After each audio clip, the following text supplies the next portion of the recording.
President Cyril Ramaphosa will host President Emmanuel Macron of the Republic of France on an official state visit. The meeting is expected to discuss how to deepen bilateral cooperation between South Africa and France, with particular focus on economic recovery plans in light of the COVID-19 pandemic.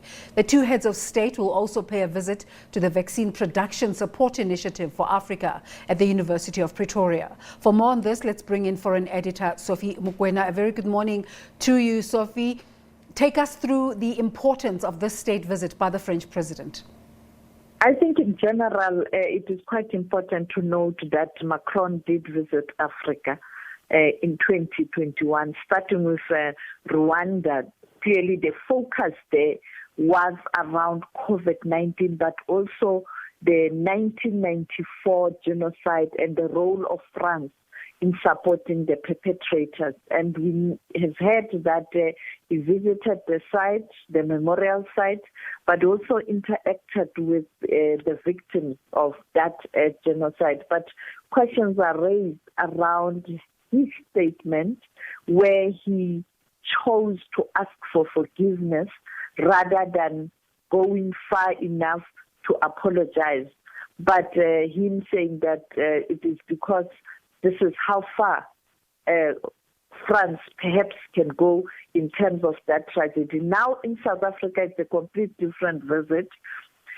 France will be focusing on trade relations with South Africa, trade and investment, the technical skills, and also the issue of COVID-19. We know that South Africa is the largest France's trading partner on the continent, while on the other side, France is the second largest trading partner in the EU community for South Africa, and therefore the relations between the two countries on trade matters are quite strong. We know that the other issue, they'll be discussing how France can assist with the help and with the support of the European Union, the continent, to build capacity for manufacturing of vaccines, drugs, and therapeutics for COVID-19. And I think we are all waiting to hear that big announcement. Just in terms of the agenda today, we were saying that he will take him to one of those vaccine sites in the country. What do we expect the agenda to unfold like? Clearly, the focus will be on manufacturing of vaccines and drugs, and he is going to engage with the scientists in South Africa, but you'll have representatives of the Africa CDC. As you heard, the director of the CDC, Dr. John Kengasong, is in the country. He arrived early this week where he spoke to business. He visited Aspen plant where he was looking at the manufacturing or packaging of the COVID-19 vaccines. So the engagement there will be around how do you capacitate not only South Africa but the continent in manufacturing of vaccines and drugs. The other main issue I expect the president of South Africa to really emphasize is the issue of the WTO intellectual property waiver and the future of the manufacturing of COVID-19 vaccines. You know, South Africa and India have been on the forefront to fight for TRIPS waiver, and I think the president is going to emphasize a need for developed nations to support that campaign. France had earlier on indicated that they do support the intellectual property waiver, but they haven't made a clear announcement yet. And we are told that now France is saying they will make an announcement around October. That would be too late.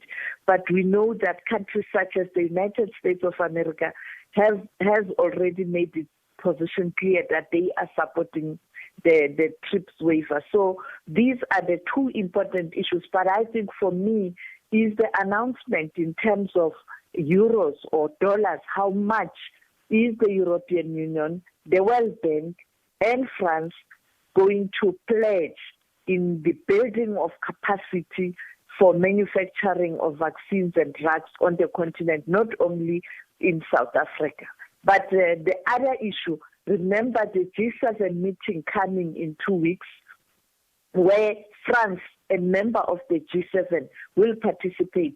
South Africa has been invited, as has been with other times where or other heads of state, like Mbeki, who were invited to the G Summit to discuss the role of Africa and South Africa in particular. The president will be joining the G7 leaders in UK, and I think the issue of rebuilding the global economy is going to be high on the agenda.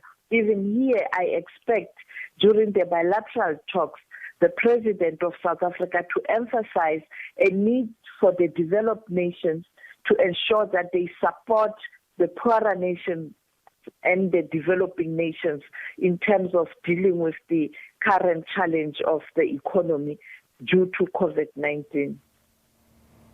Thank you so much for talking to us this morning, Sophie. And to take this